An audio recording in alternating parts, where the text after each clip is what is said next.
I believe in the power of a mother.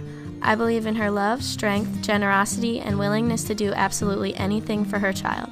Mothers are a child's caretaker, support system, ATM, and biggest fan. Whether she is called your mother, mom, mommy, or mama, she should be believed in. Why? Because a mother believes in you. My mom is the kindest lady in the world. I am blessed to have her. Sure, my mom is the weirdest, craziest woman who nags me all the time, but I wouldn't trade her for the world. I believe in my mother, Sylvia Hatzell, who believes in me. My three children, my son Jimmy is 21, my second child Jack is 19, and Jane is 16. The best part of being a mom is being able to watch your kids grow up from when you have them as a little infant in your arms, grow up and have fun and be silly young kids, and it's really very, very fulfilling to watch them get older and see those little crazy little, habits or quirks that they had as a little guy or a little gal, and thriving, and it's really fun to watch them as young adults. I think the hardest part about being a mother is letting go. They need to grow up on their own, and it's really hard.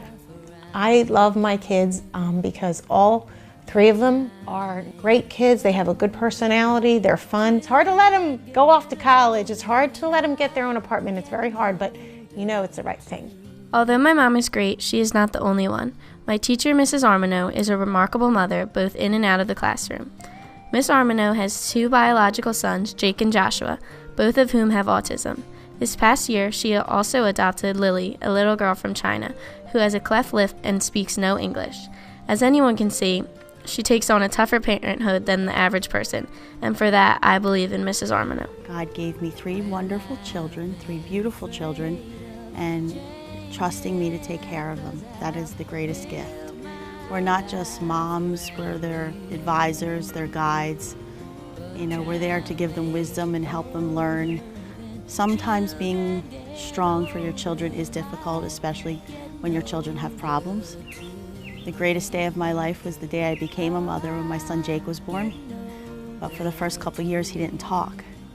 And I became concerned, and we found out that he had autism and he was communication impaired. And as a mother, when you find out something's wrong with your child, it kind of breaks your heart. With every child comes more challenges, and Joshua was this amazing, red-headed, blue-eyed, happy little baby. And then I think the hardest part for me with Joshua was when he was diagnosed with Asperger's, and knowing that he will never fit in society the way other children do. Again, I had to call on mother inner strength when I adopted my daughter Lillian, and adopting Lily again was a struggle, because now you are getting matched up with a child who is being raised somewhere else in another country by other people. But it was an absolute blessing when we were matched with Lillian and we brought her home into our family. It has been a challenge, but we love her. I love her. She's my daughter. But it is hard. Being a mother, I think, is the hardest role that I'll ever take on. But I love my children, and my children are the best thing that ever happened to me. Raising a child, all a mother wants to see is her child grow and achieve all of their lifelong dreams. Sadly, some mothers must face the tragedy of losing a child. Dawn Sutterfield raised a beautiful little boy named Brian, but at the age of 2, an unfortunate accident took his young life. Today, Dawn continues to have the strength to carry on in the memory of Brian, and for that, I believe in Dawn Sutterfield. It's a love like you'll never have with anybody but your children. You can love your husband, you can love your parents, your siblings, but the love you have for your child, there's none like it. It's hard because when you lose a child and you think of the memories that are supposed to make you happy, they make you feel sad because then you don't have that person anymore to experience it with. But it's hard because I think of him every minute of every day. There's never not a day that goes by that I don't think of him. To let that go means you're letting go of the only feeling you have left. So many people hold on to their grief and don't let it go because you don't have anything else to hold on to because they're gone. So that's what you hold on to. It's like your last thing you have of them is the sadness.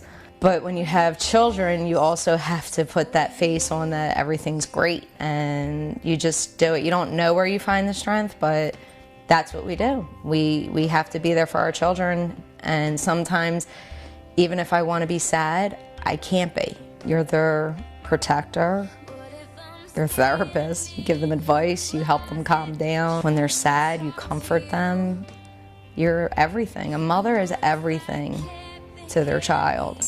Even when they're older, you're always going to feel their pain when they're sad or hurt. And a mother's love is a love like no other, and I'm so thankful that I've gotten to do that 4 times. And I'm continuing to be a mom. I'll always be a mom. I think being a mom is the best thing. There's nothing like it. Even though we may not show it as much as we should, everyone should believe in the power of a mother. Mothers are the shining light in every child's life. N.K. Jemisin once said, "In a child's eyes, a mother is a goddess. She can be glorious or terrible, benevolent or filled with wrath, but she commands love either way. I am convinced that this is the greatest power in the universe. If I grow up to be half as great as my mom, I'll be more than grateful. After all, wow is mom upside down."